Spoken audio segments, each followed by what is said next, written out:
Hello students, एक बार फिर आपको चैप्टर अल्टरनेटिंग करंट के नए टॉपिक में ले चलता हूं। और अगर आपको याद आ रहा होगा तो पिछला चैप्टर मैंने एसी जनरेटर से स्टार्ट किया था, मतलब एसी प्रोड्यूस कैसे हो रही है अल्टरनेट करंट, और उसके बाद एसी है क्या, मतलब वो करंट जिसकी वैल्यू लगातार मैग्नीट्यूड लगातार चेंज हो और अल्टरनेट अपने फेस को पाती रहे, मतलब प्लस से माइनस, माइनस से प्लस, प्लस से माइनस आगे। ये अल्टरनेट करंट है।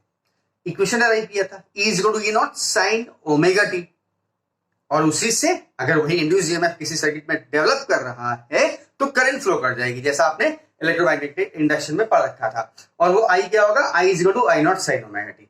I नॉट थी हमारी पीक वैल्यू और I नॉट का वैल्यू क्या था, क्या वैल्यू थी, I naught is equal to E naught by are.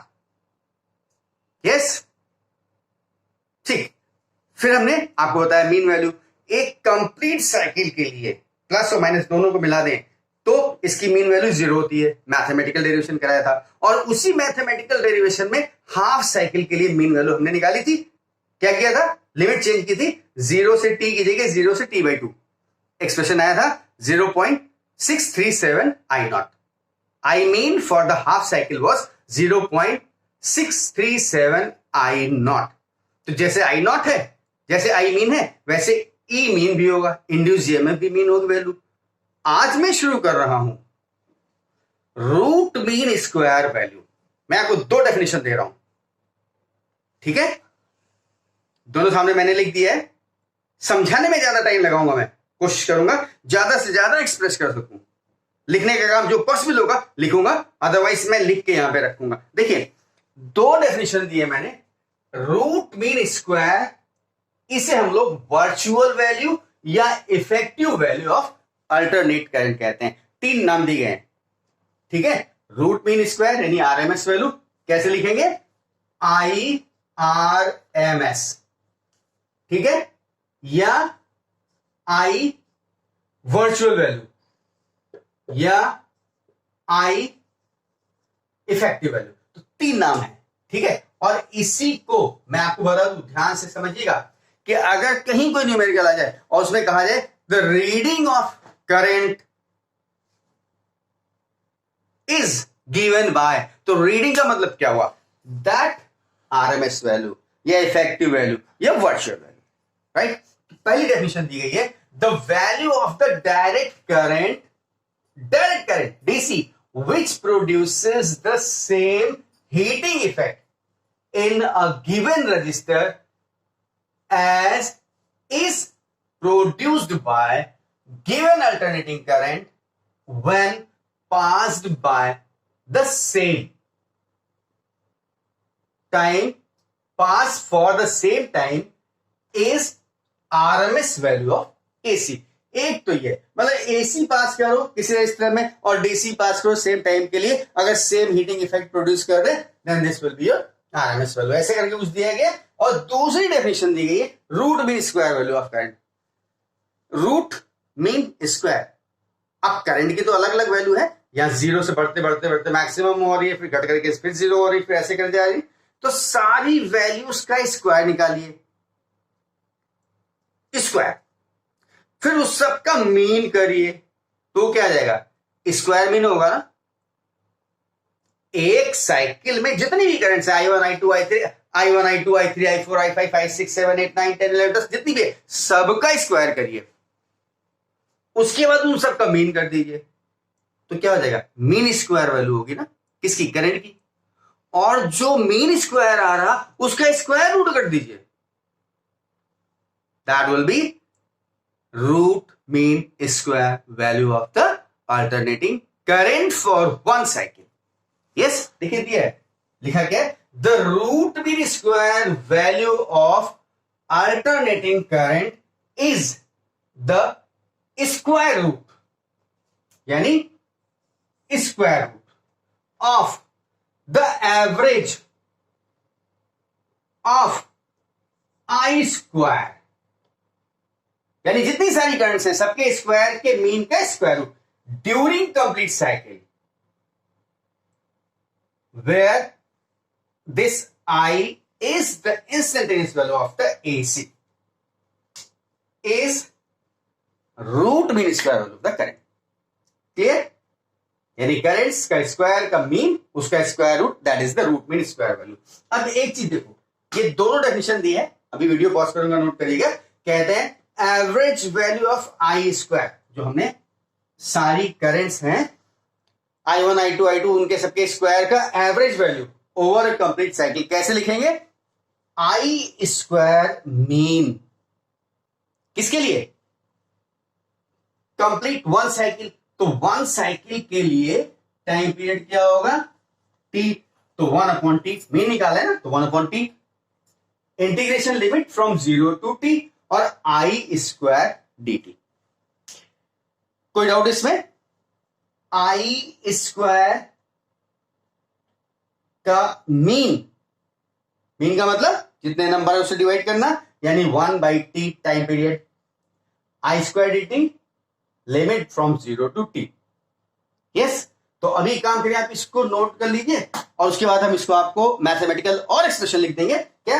I is equal to I naught sine omega T होता है ना, अल्टरनेटिंग करंट की value I is equal to I naught sine omega T, वो रखेंगे, फिर integrate करेंगे. पहले I naught sine omega T square करेंगे तो I square sine square omega T हो जाएगा, और साइन स्क्वायर ओमेगा टी को ब्रेक वो मैं बाद में करूंगा. तो पहले आप एक काम करिए, ये आपका RMS value, effective value, virtual value, ये रीडिंग की दो डेफिनेशन दी है और ये मैथमेटिकल एक्सप्रेशन है. इक्वेशन नंबर 1 आप इसको नोट कर लिए, फिर मैं ऐसा हटा करके इसको सबसे ऊपर लिख दूंगा और फिर मैथमेटिकल डेरिवेशन करूंगा. तो वीडियो पॉज करके इसको नोट करिए.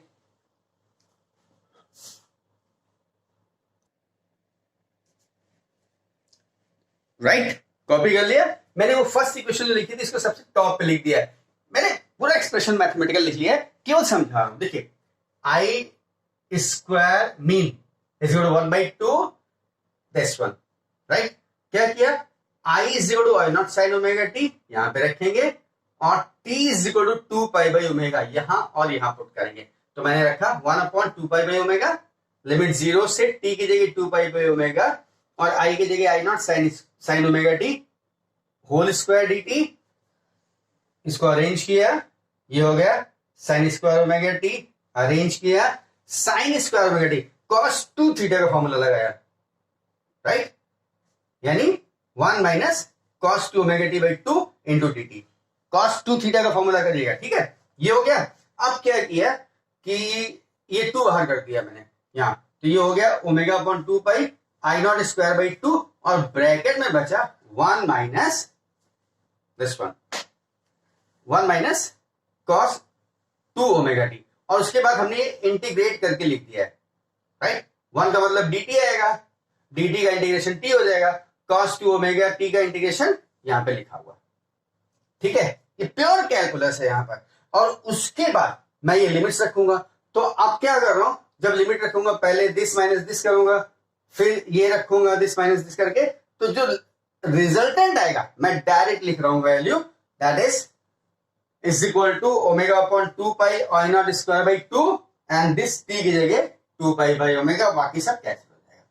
राइट, तो अब क्या हुआ, ओमेगा ओमेगा कैंसिल हो गया, 2π कैंसिल हुआ, तो बचा I square bar is equal to I naught square by 2. हमको क्या चाहिए? RMS value. तो I RMS is equal to square root of this term, यानी square root of I square B. इसकी वैल्यू रख दिया. What is this? This is I RMS is equal to I naught by root 2 and this is root mean square value या effective value या virtual value of the current. और इससे हम क्या कह सकते हैं? मेरा टॉपिक तो है root mean square value. This 1 marks का क्वेश्चन नहीं हो सकता. Relation between RMS value and I naught क्या है? Peak value. ठीक है, RMS value and peak value of alternating current और उसका रिलेशन है. यस, और आपको याद आ रहा है there was similarity analogy between the E and I. मतलब जैसे हमने लिखा था E is equal to E naught sine omega t, तो ऐसे I is equal to I naught sine omega t. ठीक है, तो जैसे आई आरएमएस की वैल्यू होगी वैसे ही आप देखो E R M S is equal to, इसको कहीं कहीं पे वी आर एम एस भी कहते हैं, और इसकी वैल्यू क्या होगी वी नॉट बाई √2 या ई नॉट बाय √2, यानी E R M S is equal to E naught by 2 या वी आर एम एस कितने में दिया तो V R M S is equal to V naught by √2, and this is about the main virtual value of current और voltage, दोनों मैंने दे दिया।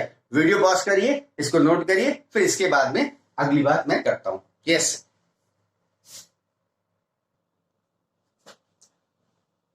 Okay students, अब क्या कर रहा हूं, आपके आरएमएस वैल्यू के बाद मैं शुरू कर रहा हूं आपका phase difference between AC voltage and current. इसको समझने की कोशिश करना। देखो वी दैट क्या I is equal to I naught sine omega t and V is equal to V naught sine omega t. इसको E is equal to E naught sine omega t भी लिखा जा सकता है। मैं लिख रहा हूं I is equal to I naught sine omega t alternate current and V is equal to V naught sine omega t alternate voltage. Omega t time के साथ ओमेगा 2π/t बदलेगा, इसलिए ये अल्टरनेट है। अब मैं पहले तो फेज रिलेशन बताऊं, फिर फेज डिफरेंस बताऊं। देखिए अगर मैं ये करंट ड्रा करूं,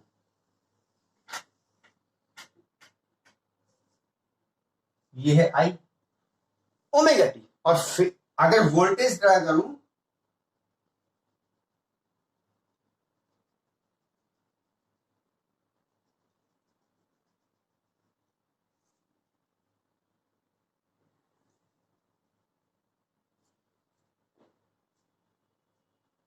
राइट, ये दिख रहा है, ये हमारा है वोल्टेज। अब देखिए दोनों का फेस रिलेशन क्या है। पहली बात तो अगर आपको जानकारी है तो ये ओमेगा टी, ये ओमेगा टी, यानी both are in the same phase. और सेम फेस होने का मतलब जिस समय वोल्टेज 0 है उस समय करंट 0 है, जिस समय करंट मैक्सिमम है उस समय करंट मैक्सिमम है। और ये दिखाई दे रहा 0 पे V और I दोनों 0 है, यहां पर दोनों मैक्सिमम है, यहां दोनों फिर 0 है, यहां दोनों मैक्सिमम है, यहां 0 और दोनों यहां पर मैक्सिमम। ये बात समझ में आ गई? ठीक है, ये फेज डायग्राम दिखाई दे रहा हूं साइन कर्व के थ्रू। ठीक है, फेज डायग्राम अभी और बताएंगे वेक्टर फॉर्म में, लेकिन अभी क्या है कि फेज डिफरेंस बताने के लिए साइन कर्व दिखा रहा हूं। और क्योंकि जहां पर V0 वहां I0, जहां पे V मैक्सिमम वहीं I मैक्सिमम, यानी both are in the same phase. अब मैं केस 2 ले रहा हूं, नंबर 2। जैसे काम करें, पहले हम ग्राफ बनाते हैं। देखिए यहीं पे ग्राफ बना, ये बना रहा हूं, साइन कर्व बना रहा हूं, और ये आपका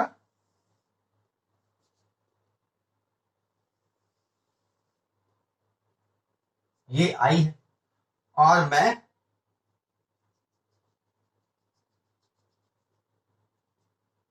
ये है V।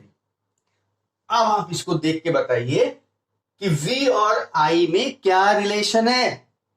देखिए दिख रहा है, देखते हैं।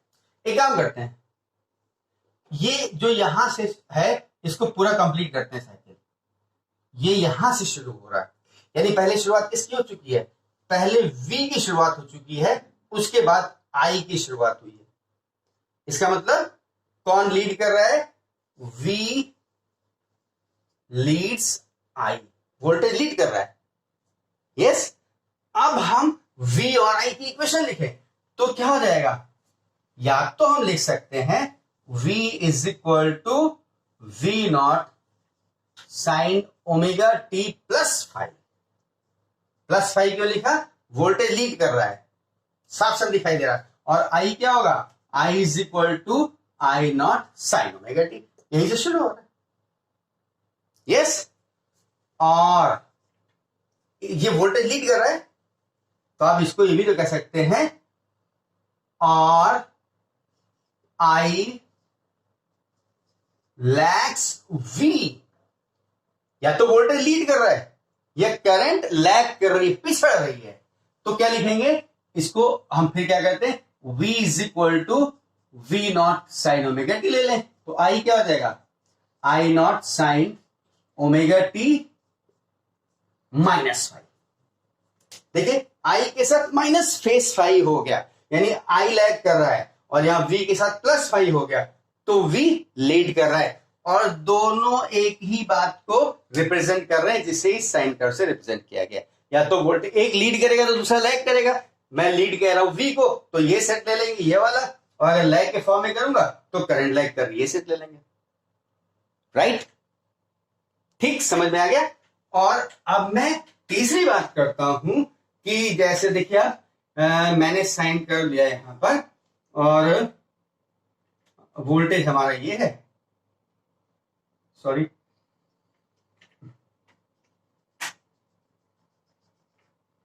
और करंट हमारी ये है V और ये है I। तो अब क्या हो रहा है, I लीड कर रही है, यानी I लीड्स V, तो इक्वेशन क्या हो जाएंगे, I is equal to I naught sine omega t plus five and V is equal to V naught sine omega t.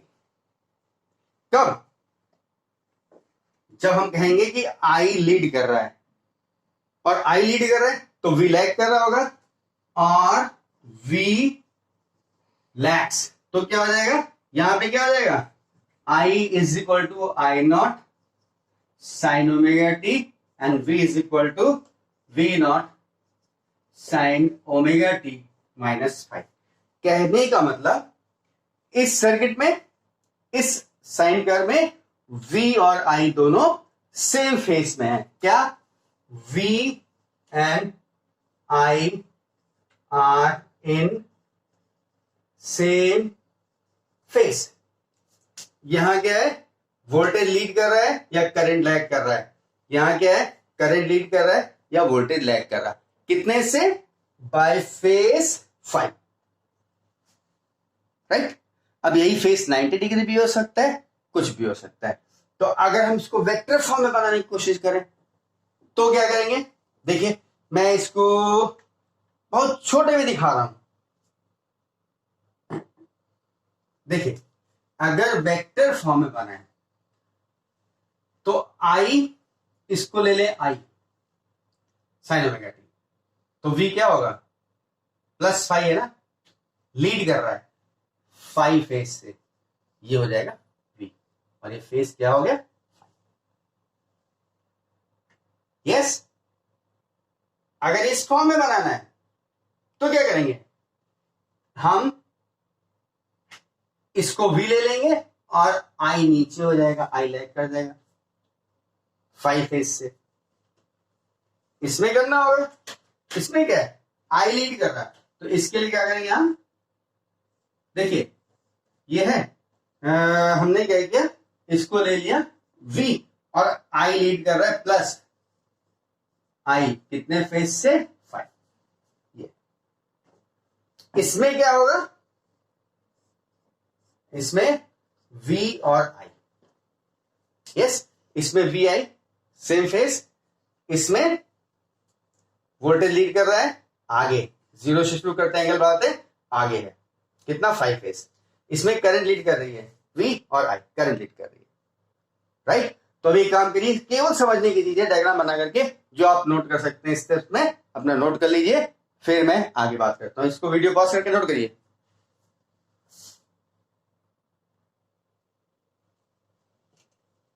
ये नोट कर लिया, राइट?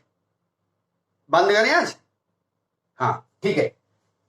मैंने मैथमेटिकल एक्सप्रेशन लिख रखा था, आपने कॉपी कर लिया है, पिछला वाला सब नोट्स बनाते चलिएगा, इंपॉर्टेंट है। जब तक आप नोट नहीं करेंगे पढ़ाई का कोई मतलब नहीं है। There was only one person in the entire universe, that was the Swami Vivekananda, और उनकी एक बात थी कि बुक को एक बार पूरा पढ़ डालते थे, उसके बाद आप मुझे कोई शब्द पूछे, कहीं का शब्द पूछे, वो बता देते थे कि ये शब्द या ये सेंटेंस पेज नंबर 335 पे चौथी लाइन में है, फोर्थ लाइन में केवल स्वामी विवेकानंद जी हैं, हम आप नहीं है, वी आर नॉट। तो क्या करना होगा, हम लोगों को प्रैक्टिस करनी पड़ेगी और प्रैक्टिस करने के लिए नोट्स बनाना होगा। ठीक है, कोशिश करिए। ठीक है, खत्म करें।